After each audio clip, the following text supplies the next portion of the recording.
Hello, and welcome to The Poor Generation, the show that inspires the present and future generations to take a deeper look at their lives to see how their gifts and passions can be used to pour back into the world around them. I'm your host, Alex Pasley, and in today's episode, we will talk about defining success with our guest, Tiffany Turner. We will discuss the ins and outs of life's unexpected turns and provide helpful resources along the way. If you are new to the podcast or tuning back in, I would like to thank you so much for stopping by. If you are enjoying the podcast, please do me a huge favor and leave us a review on Apple Podcasts and Spotify. The reviews help this podcast to grow, and it helps to reach new listeners. Guys, I am so excited about our episode today. Tiffany is originally from South Carolina and graduated from North Greenville University with a BA in Christian Studies.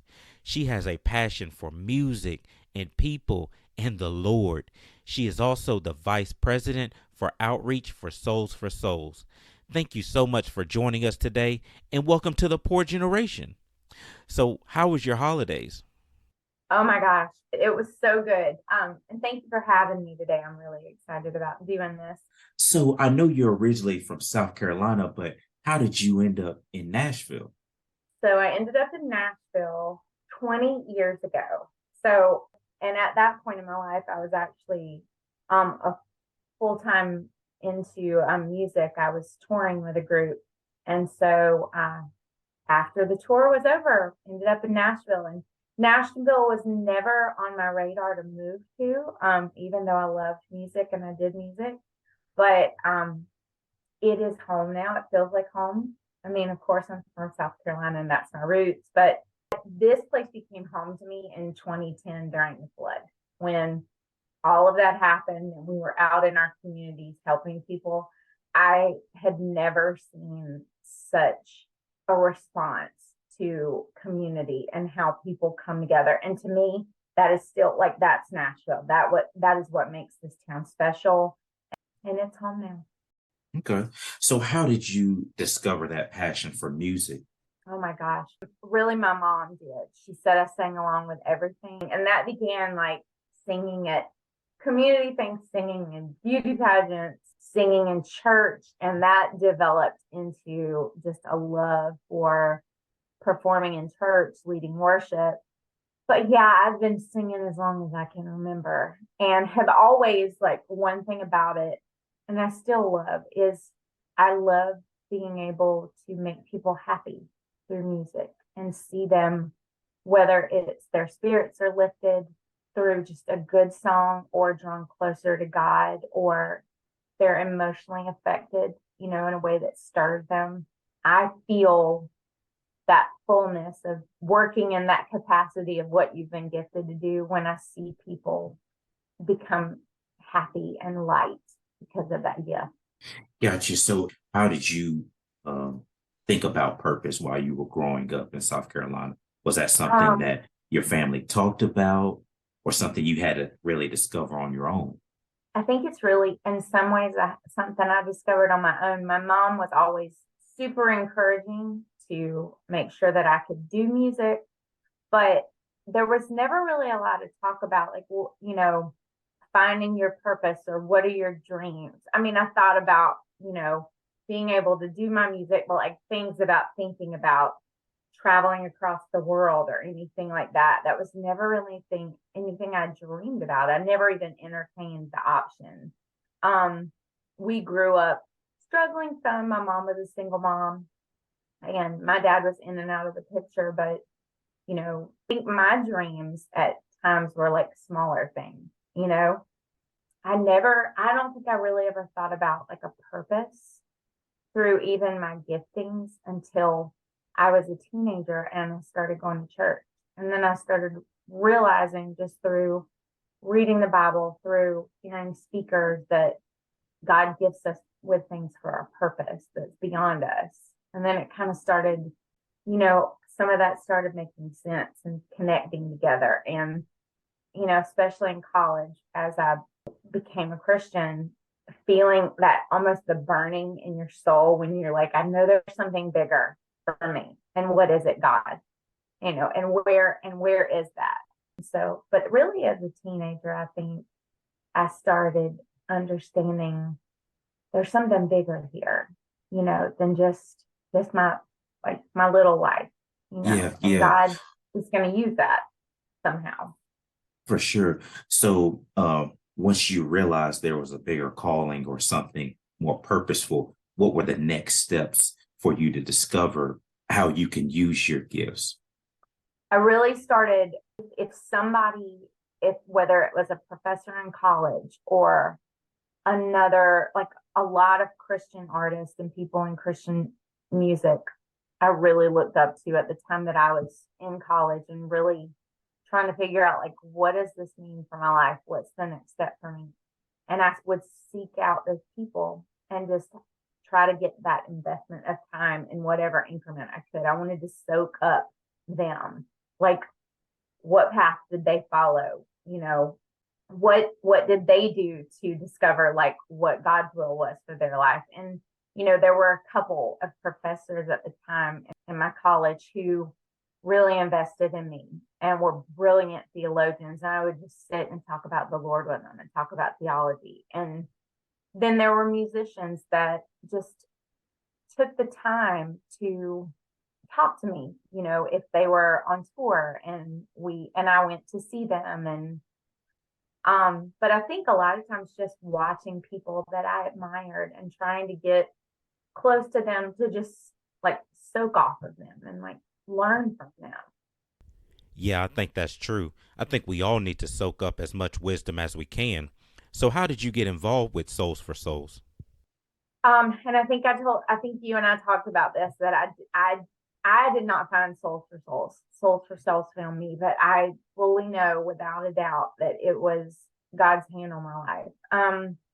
So Souls for Souls was pretty new to being a nonprofit, about a year old, and they were based in Nashville. And to be honest, at the time, I was not doing Christian music anymore. I'd been through a lot of personal struggles, including a divorce, and just really felt like out of, integrity to just knowing what all that means emotionally to you, and just wanting to be honest, I canceled the concert dates I had on the calendar and just kind of put that on the back burner. And I think sometimes God puts it, when we get on our knees and we really get vulnerable and everything falls apart, is when he really starts to work on us the most. And Hmm. I really didn't know what I was going to do with my life. I started working on music that wasn't just Christian music, which I think has been a wonderful thing for me, and God doesn't need to work just in Christian music to touch people. And I've learned that so much. But I did a benefit concert for them, for Souls for Souls. They were trying to get their name out in the community. And I ended up going to an event they did at the Nashville Rescue Mission to serve the men at the mission with new shoes. And I just remembered loving it so much. And I think it really goes back to almost that sensation as a child of wanting to make people happy and wanting to serve them, and it being through music at that time. And then I just began to get more involved with them, and that eventually led into some contract employment that eventually led into a full-time position to basically manage their nonprofit partnerships, making sure that when nonprofits reached out to the organization and they need new shoes and clothing, that I would manage that process and make sure they get what they need and what we have to offer. And that really transpired from me singing at an event, learning a little bit about the organization, and little by little just getting involved. And it's transformed my life. I mean, I'm working in the nonprofit setting was not a goal I had in college. It wasn't even anything I was thinking about. Although, not long after you and I first talked, I remembered a conversation that I had at a scholarship interview in college, where the gentleman that was interviewing me for my scholarship asked me what I wanted to do. And I said, my plan is to do music. That's where I feel God leading me in full-time ministry. But if God calls me to go to Mexico and farm to help, I'd do that. I just thought about it. Be careful sometimes what you ask for.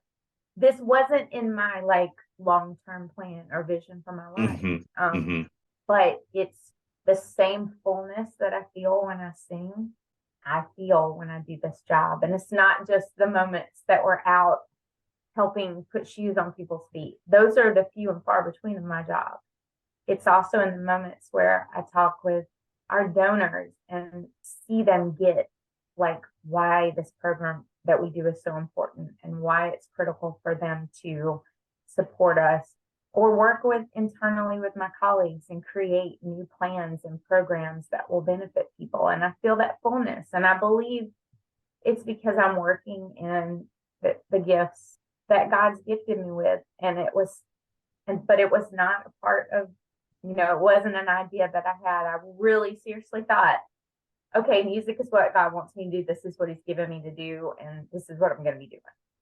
So was there like a period of time where you were going back and forth with God on sticking with music, or were you always open to the possibility of doing something else? Does that make sense? Yeah, it totally makes sense. To be 100% honest with you, because there was a point in my life where I had a record deal. I did some tours. It was happening. It was all happening. There are even moments to this day, 15 plus years later after that I still have those struggles. Our society is wired that success means, so if I'm going to do music, success for me means that I have to be headlining a tour and I have to have a hit song out and everyone needs to know who I am. And that is not really true. But there are times that I still struggle with that. And I feel like, did I fail in that area because I didn't do all those things? Success is when you impact one person's life with your gift. Exactly. And I have had some of the most, I don't want to get emotional, but some of the most genuine exchanges with people when there's maybe been 30, 40 people in the room. Yeah.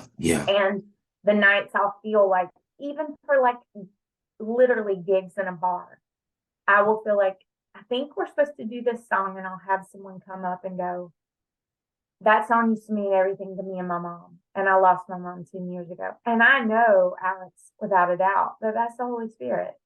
Yep. And so I really a lot of times have to tell my mind and my flesh, like, Tiffany, it's the one, and God, and also like God gives us these gifts, not for us to sit and not do them just because it didn't go like we wanted it to. And there are times where I have to like recalibrate and go, success doesn't have to be this. Like, it can also be that you're like your song and your voice is impacting the people right in front of you. It doesn't have to be that you didn't win The Voice, you didn't win American Idol, you didn't win a Grammy. That sometimes that doesn't matter, but a lot of times I have to tell myself that and remind myself of that. Yeah, I think that's something I have to remind myself daily.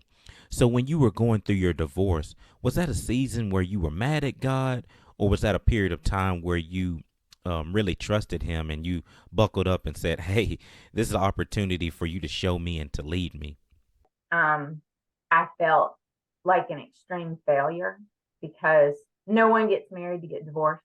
No one is even thinking that. And I really didn't, and gave the opportunity a go. I mean, really tried hard. And I didn't feel mad. I felt like a failure. And then I was the girl that did everything right, like in high school and college. And I didn't give myself a lot of grace. And then all of a sudden, when I was literally flat on my back, I had to give myself some grace and understand like where I had been judgmental in the past to some people and not known their stories. Like God's with us in the trenches. You know, he's with us when we're flat on our back. He doesn't abandon us. And he didn't love me any less in those days than he loved me at what I would think are my best days. Like he loved me the same, and if not more. And I think when I think back on those times, I see where God was really starting to break my heart to give me more grace for other people too. Like not just cancel somebody out if they didn't follow, they didn't do all the things right. And I didn't get mad with him as much as I felt like a failure. And then I started to realize, like, wait a second, you need to give yourself some grace because this is what he gives us. And then in learning that, I was like, oh, I need to give some more people some grace too, because I've really not done that well. So what would you tell someone that is maybe dealing with a divorce or a big life change and feels like, man, I don't know where to start and I don't feel like I have a purpose because I lost that sense of purpose? What advice would you give them? I think for them, for anyone, don't like run away from God and think I can't, or church. Like, don't think, well, I've gone too far.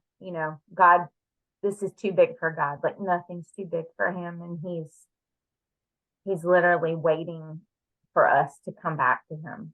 And also, to be vulnerable with people, like, and good people, like I had a wonderful faith community around me, and I leaned into them more, and understood that I had a safety net. And maybe there are people listening that you've not had the best experience even with a faith community.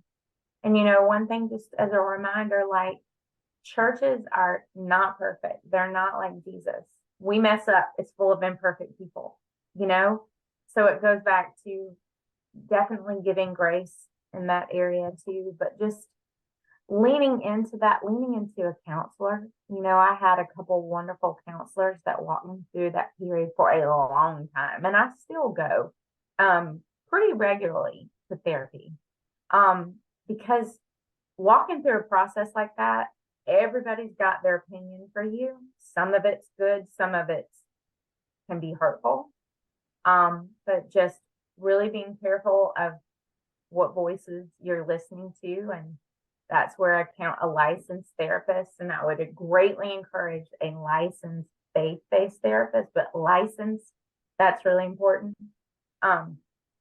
Just having that available and being able to have that space where you're talking through things. I think those are things, but first and foremost is just not, when things don't go how we think they should go, and I'm using air quotes, is not trying not to just throw up your hands in the air and go, God, I'm done, because he's so not done with you. And like the Lord wants to walk with us in the valley too, and in the trenches. He's still there. But community, therapy, faith, your faith community, but above all that, just Jesus, not turning away from him because we're ashamed. So can you tell the listeners a little bit more about Souls for Souls, maybe the mission? Because it's definitely a brand and organization that I stand behind. So Souls for Souls is a nonprofit that we're a global nonprofit, and we basically provide relief and opportunity through shoes and clothing. And we do that in a few different ways. We are for relief, so we work with other organizations globally to make sure that they have new shoes, new clothing, other new items to provide to the communities they serve. And we get a lot of those donations through our brand partners. We also are for opportunity. And that basically, what that means in our organization is that we want to provide opportunities to men and women, especially right now, just internationally, but where jobs are scarce and opportunity is scarce. So when people donate shoes to us and clean out their closet, those shoes and some of the new shoes that are donated go to countries like Haiti, Honduras, Moldova, Africa, to entrepreneurs. So we have people all around the world that when we look at a pair of shoes and go, I'm done with these, I'll donate these to Souls for Souls.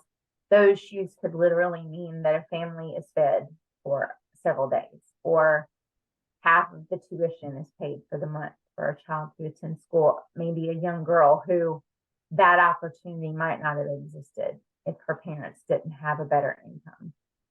It also is sustainable. So as an organization, we don't throw anything away. We take in everything that our donors give.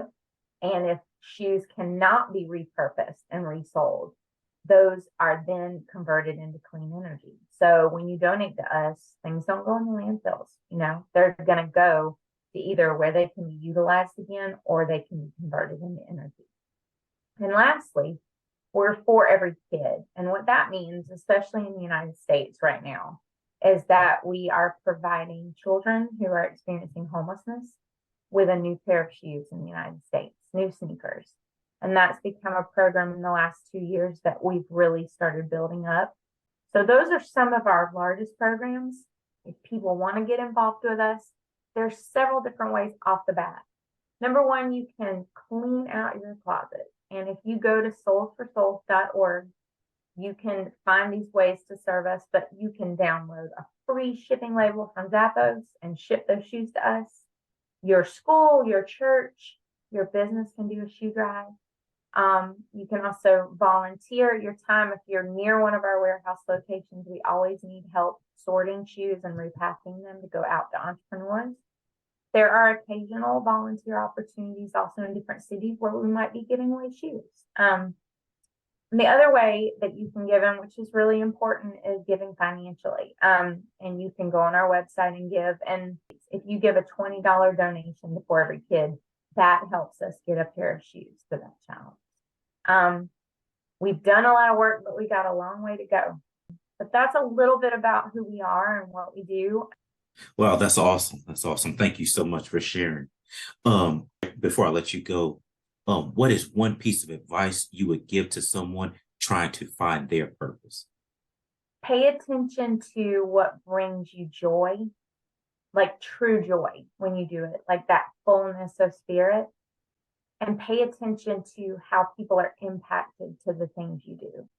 We live in a generation where, you've got kids who feel like they've got to be a blogger, an athlete, or a movie star or a rock star to be successful. And as those are high things to live up to. And the professions like teaching and a nurse and being a police officer and being a community leader, whether it's in a nonprofit or some other program, we need those desperately. And I talk with people in those fields and they feel that fullness in their capacity, where God has them, where they're supposed to be. I would want people to follow that fullness. If what you're doing is giving you joy and it's teaching a child, teaching your brother to read, and you're 16 years old, pay attention to that. Life is really quick. And if we chase things we chase money, if we chase power, if we chase success, sometimes we look up and we're 42 years old and we've been chasing a while and we haven't spent that time really finding what fills us and what fills others. And I have been really fortunate. We've had some amazing interns at Soul for Souls and young people that I'm watching them. They've found that thing. They understand that this is what I'm good at. These are one of the things I'm good at. And I'm going to follow this. I'm not going to follow the money always. I'm not going to follow the prestige. And nothing's wrong with that either. Nothing's wrong with making a good living because you can then do a lot. Nothing's wrong with having, a really great title and getting a promotion. But what's wrong with it is if at the end of the day, you don't feel like you have fulfilled your purpose. And just because, and another thing about that is you don't have to work in a nonprofit or be in full-time ministry or do podcasts to be doing something meaningful either. But I just feel like sometimes we've gotten away from that. A really good book I mentioned him already, but Tim Keller, is called Every Good Endeavor, and it's about your faith and your work. And there's nothing wrong with work, and every day that we go to work and we encounter people, those are the people that God wants us to encounter in our lives on that day. If it's not on a platform in front of millions of people, that's okay. But I would just encourage people to pay attention to like what really brings you joy, and what when you do it brings joy of the people in your life. Like maybe those are the things you need to focus on. It doesn't always mean that that's going to be your full-time job either, but don't let that be buried and just left by the wayside. What if I had, I'm 47 years old. What if at 26, when my Christian music career was not working out, I had just stopped singing? That would have been so sad, So don't spend all those years chasing something or abandoning something just because it didn't work out the way you wanted it to.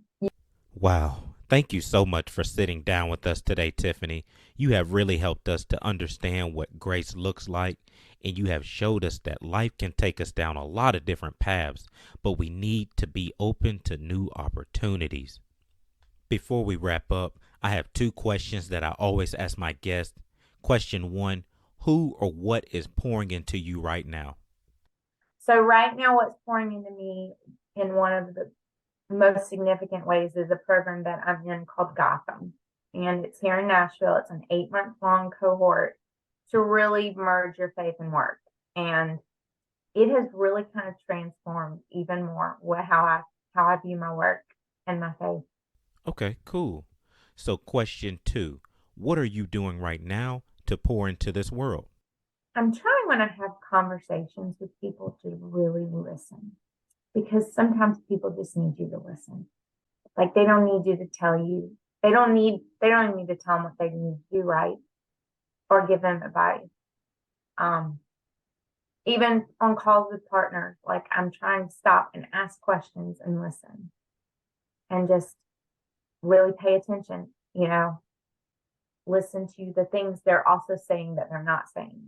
And that's not it. That's personal too. Just trying to listen. Okay. Can you tell the listeners where they can check out your music and where they can follow you on Instagram? Yeah. I am Tiffany J Turner _. And that's just the letter J. Tiffany J Turner _. If you go to Tiffany Turner Music, that is my website. But there you can find links to iTunes and Spotify and check it out. And my husband and I have stuff, but you can check all of that out at Tiffany Turner Music. That's awesome. Thank you again for sitting down with us today, Tiffany. Listeners, I have 4 key takeaways I want to leave you with today. First takeaway is seek out people that you can trust and that care about you to give you wisdom and advice. We all need people pouring into us. Second takeaway is success doesn't mean having to impact millions. If your life only touches one person, then you have succeeded. Third takeaway is learn to give yourself grace. None of us are perfect. The fourth takeaway is nothing is too big for God. So don't feel like the problem or the situation is too big. He is waiting on you with big open arms. In closing, I want to share some helpful resources. Guys, if you're dealing with something or need healing, please go get the help that you deserve. Therapy is so important, and it's something that we should all invest in. It's also important to have a small group or community because we can't do life alone. Life is too hard, so we need people in our corner that are positive and that want to see us succeed. If you are still listening, I want to give you a huge thank you.